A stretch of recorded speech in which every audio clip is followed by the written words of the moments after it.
isso aí, meus amores, mais uma vez no Camarim com Camila Cleo. E novamente tenho a honra de receber Marcelo Cândido, que já veio aqui no programa antes da pandemia para falar sobre constelação. Mas caso vocês estejam caindo de paraquedas por aqui, eu gostaria que você se apresentasse novamente, Marcelo. Olá, Camila. Olá, amigos do Camarim. É um prazer estar aqui de novo, uma alegria esse convite. E realmente é a segunda vez, a primeira vez viemos falar sobre constelações familiares e hoje vamos falar um pouco sobre desenvolvimento humano, que também tem a ver com o pensamento sistêmico, esse universo das constelações, voltado para as organizações, Camila. Não para o particular? É empresarial o trabalho que você tem desenrolado por aí? Exatamente, Camila. Desenrolar é a palavra. É a palavra. Exatamente. Porque hoje, pós-pandemia, a gente está vendo no mundo um movimento da grande renúncia, né? Muitas pessoas pedindo a conta do trabalho porque não estão encontrando sentido naquilo que fazem hoje em dia. E as empresas estão buscando alternativas para lidar com a saúde mental dos colaboradores e também o desenvolvimento das pessoas dentro das organizações. E aí a minha proposta é ajudar as empresas e profissionais a encontrar esse significado, a encontrar esse desenvolvimento pessoal, que lógico que vai também desenrolar na vida profissional. Sempre é o gestor, o gerente, o empresário que o procura? Como é que é isso? Explica para o pessoal. Olha, normalmente são os diretores ou empresários que me procuram, e aí eu faço programas corporativos de treinamento, coaching ou mentoria, ou normalmente profissionais que já estão insatisfeitos ou querem realmente promover um programa de desenvolvimento pessoal, e aí a gente faz um programa de coaching ou de mentoria, olhando para transições de carreira, para redirecionamento de objetivos e de metas pessoais e profissionais. Então eu tenho os dois cenários, vamos colocar assim, Camila. Seria para o melhor aperfeiçoamento dessas pessoas, enquanto às vezes não está satisfeita no local que está diante da empresa, ela ser alocada para uma outra função, para ela desenvolver melhor a empresa, no caso. Isso, vou dar um exemplo. Uma empresa me procurou porque ela queria desenvolver as lideranças. Então, existiam vários gaps, né, várias dificuldades de relacionamento, de desenvolvimento de comportamentos, de habilidades. E aí a gente vai auxiliar nesse trabalho, promovendo reflexões, promovendo vivências, para que as pessoas vão criando consciência dessas novas habilidades ou dessas novas atitudes. E para o lado pessoal, de pessoas físicas, né, que me procuram, muitas vezes elas querem fazer essa grande virada na carreira. Então, vou dar um exemplo. Eu atendo, às vezes, muito advogados, né, que querem fazer essa transição de carreira, querem mudar radicalmente o seu posicionamento. E aí a gente vai trabalhar. E eu sempre gosto de trabalhar com uma pergunta que é o para quê. Para que nós estamos aqui, né, Camila? Para que eu faço o que eu faço? Muitos profissionais não conseguem responder essa pergunta. Muitos respondem, num primeiro momento, pelo lado financeiro. Eu quero construir X, Y, Z, comprar imóveis, bens. E aí, quando a gente vai explorar isso junto com a pessoa, a gente percebe que são outras motivações. E que realmente isso adoece, quando a pessoa não encontra esse sentido naquilo que ela faz. E também, se a gente voltar isso para o ambiente corporativo das organizações, eu, como tenho bastante experiência em gestão de pessoas, né, a minha carreira toda foi desenvolvida em RH, a gente percebe esse questionamento num certo momento da carreira profissional. Mas assim, só para a gente entender, o advogado, ele deixaria de sê-lo? Alguns sim. Alguns... então eu me encontro nesse gueto aí do Marcelo, também deixei de sê-lo. Outros fazem o quê para melhorar essa insatisfação e apenas estão angariando, oferindo, que é muito bacana, já são ótimos advogados para tal, né? Porém infelizes. Exato. Aí migra para que parte? Muitos estão descobrindo essa área de terapias. Alguns se identificam com a área de desenvolvimento humano. Então, acabam indo para psicologia, por incrível que pareça, para outras áreas de conhecimento e desenvolvimento humano, para ajudar o próximo, ajudar o semelhante, encontrar esse significado no servir da sua profissão. Porque muitos, às vezes, e aí tem uma visão sistêmica, né, Camila, que vão atrás de profissões porque os pais sonharam aquilo para aquela pessoa. E quando ela exercitando a profissão, percebe que aquilo não tem ressonância no interior dela. E aí é aquele desafio. Trabalhei 20 anos fazendo a mesma coisa. Como eu faço agora uma virada de chave para olhar para outros caminhos, para uma outra história? E aí eu vejo engenheiros, advogados, médicos, que realmente deixam algumas de suas carreiras, que já são consolidadas, para procurar algo que tenha uma satisfação pessoal. No caso, você tinha dito há pouco tempo, mentoria e coaching ou coach. Qual a diferença de ambos para as pessoas saberem? Ok, vamos lá. O coaching é um processo de aprendizagem acelerada, onde eu vou sair do estado atual para o estado desejado. E aí nós vamos trabalhar junto com o cliente, a gente chama de cliente, não é terapia, lembrando que é preciso destacar isso, que coaching não tem nada a ver com terapia, onde nós vamos trabalhar habilidades para ele chegar nesse estado desejado. Que seja mudar de profissão, que seja atingir um objetivo pessoal, por exemplo, emagrecer, um objetivo de parar de fumar, enfim, algum objetivo que ele tenha na vida dele, nós vamos desenvolver habilidades para que ele consiga chegar nesse estado desejado. A mentoria já é um pouco diferente, ela pode ser tanto no ambiente pessoal, mas ela é muito mais voltada ao ambiente profissional, onde eu vou consultar um profissional, como eu, por exemplo, que vai dar orientações como um mentor em determinados assuntos que estão relacionados à carreira ou à empresa desse profissional. Ele pode ser um diretor de uma empresa, ele pode ser um gestor, ou simplesmente alguém que queira evoluir também na carreira. Também existe o processo de mentoria para essas situações, Camila.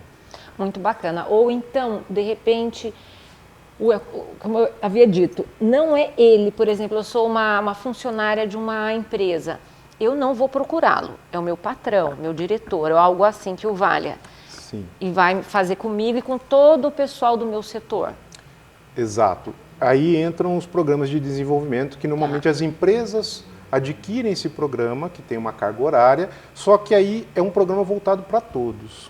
Tá. Só que aí excelente pergunta que você fez, Camila, porque normalmente o que a gente acompanha dentro das empresas é que eu delego essa responsabilidade pela minha carreira, pela minha profissão para a empresa. Então eu fico numa postura, às vezes até de líder, passiva, esperando que a empresa faça por mim. Você dá as diretrizes, os vetores para que eles façam a situação deles amainar, amenizar, e você vai olhando por cima para ver como você pode melhorá-los. Sim, e sempre a responsabilidade das atitudes é do cliente, é do profissional.